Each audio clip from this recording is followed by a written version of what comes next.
രാജേഷ്, ഇതിനകത്ത് നോക്കൂ, ഇപ്പോഴും ഇവർ സ്വീകരിച്ചിരിക്കുന്ന ഈ നിലപാടിൻ്റെ ഒരു ബെനഫിഷ്യറി എന്ന് പറയുന്നത് ലെഫ്റ്റ് ആണെന്ന് ഒറ്റ നോട്ടത്തിൽ കാണാൻ കഴിയും.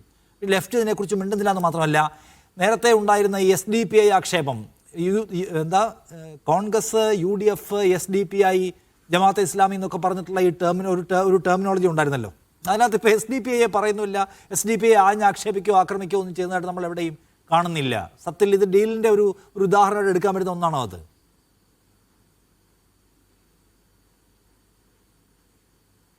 എന്നോടാണോ? യെസ്. എന്നോടാണോ?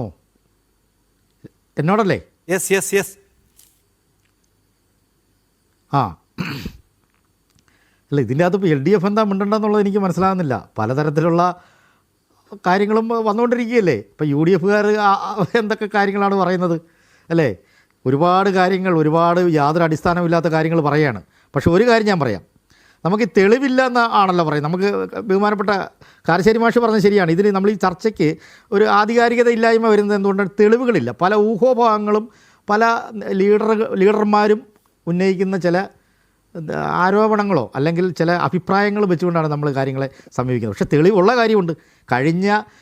ഇതിനു മുമ്പ് നടന്നിട്ടുള്ള പല തെരഞ്ഞെടുപ്പുകൾ, അതായത് അതിൻ്റെ ചരിത്രം, തെരഞ്ഞെടുപ്പിൻ്റെ ഒരു ചരിത്രം പരിശോധിക്കുമ്പോൾ ആ ചരിത്രത്തിനകത്ത് തെളിവുണ്ട് ആര് തമ്മിലാണ് ഡീലുണ്ടായതെന്നുള്ളത്.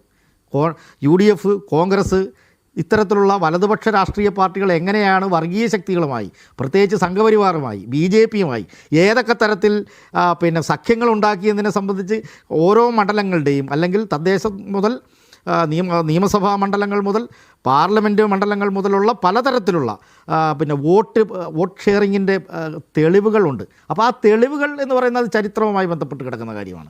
ഇനി വരാനിരിക്കുന്നതിനെ സംബന്ധിച്ച് LDFനെ സംബന്ധിച്ചിടത്തോളം കൃത്യമായിട്ട് പറയാം, ഒരു വർഗീയ ശക്തിയുടെയും വോട്ട് വേണ്ട എന്നുള്ളത് പറഞ്ഞു കഴിഞ്ഞാണ് ഒരു കാര്യമാണ്. പിന്നെ മഞ്ചേശ്വരത്തിൻ്റെ ഒരു കാര്യം വളരെ കൃത്യമായിട്ട് പറയാൻ ആഗ്രഹിക്കുകയാണ്. മഞ്ചേശ്വരത്ത് ഏതായാലും K. സുരേന്ദ്രൻ ജയിക്കത്തില്ല, ഉള്ള കാര്യം പറയുന്നത് തന്നെ. മഞ്ചേശ്വരത്ത് K. സുരേന്ദ്രൻ ജയിക്കാൻ പോകുന്നില്ല. മഞ്ചേശ്വരത്ത് മാത്രമല്ല, കേരളത്തിൽ എവിടെയും BJP നേതൃത്വം നൽകുന്ന NDA സഖ്യം ഒരു സീറ്റ് പോലും ലഭിക്കില്ല. NDA സഖ്യത്തിന് ഒരു സീറ്റ് പോലും ലഭിക്കില്ല എന്നാണ് ഞാൻ പറയാൻ ആഗ്രഹിക്കുന്നത്. ഇപ്പം മഞ്ചേശ്വരവും നിയമമാണല്ലോ ഇതിൻ്റെ അകത്ത് ഉറ്റുനോക്കുന്നത്. ഇപ്പം നമ്മുടെ ഈ ചർച്ചയുടെ തന്നെ കുന്തമുന തിരിയുന്നത് മഞ്ചേശ്വരം മണ്ഡലത്തിലേക്കാണ്. അപ്പം മഞ്ചേശ്വരം മണ്ഡലത്തിലേക്ക് കുന്തമുന തിരിയുമ്പോൾ ഞാൻ പറയുന്നത് ഇതാണ്, അവിടെ ബാക്കി സംവാദങ്ങളൊക്കെ അവിടെ നിൽക്കട്ടെ.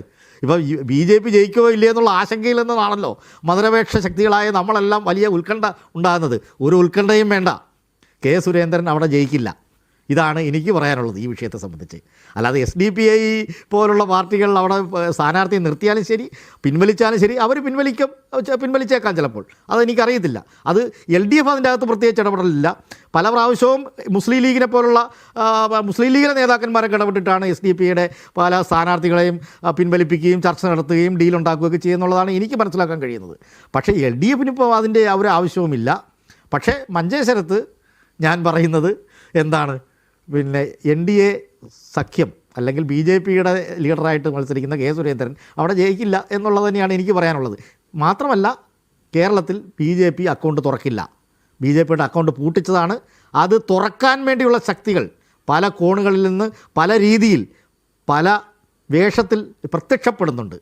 ആ പ്രത്യക്ഷതയെ കൃത്യമായി തിരിച്ചറിഞ്ഞുകൊണ്ട് പ്രതിരോധിക്കാനുള്ള രാഷ്ട്രീയ ഇച്ഛാശക്തി കൃത്യമായി LDFനുണ്ട്. അതാണ് ഈ തെരഞ്ഞെടുപ്പിൻ്റെ ഏറ്റവും പ്രധാനപ്പെട്ട രാഷ്ട്രീയ ഉത്തരവാദിത്വം എന്ന് പറയുന്നത്. ആ ഉത്തരവാദിത്വം ഞങ്ങൾ നിറവേറ്റിയിരിക്കും.